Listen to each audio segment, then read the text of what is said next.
meu chamado em ti. Não ponho preço em meus valores.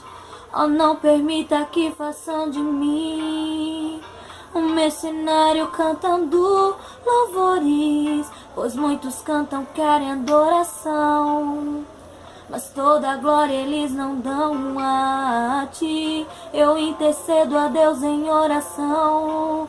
Restaura os meus irmãos que estão vivendo assim.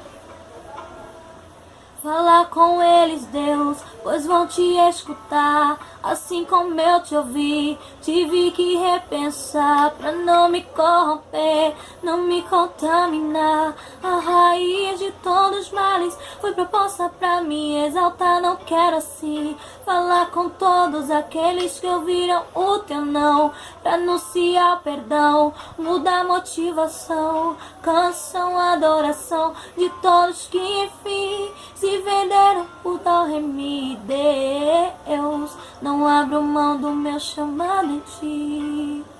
Não ponho preço em meus valores. Oh, não permita que façam de mim um mercenário cantando louvores, pois muitos cantam, querem adoração, mas toda a glória eles não dão a ti. Eu intercedo ao Deus em oração. Restaura os meus irmãos que estão vivendo assim.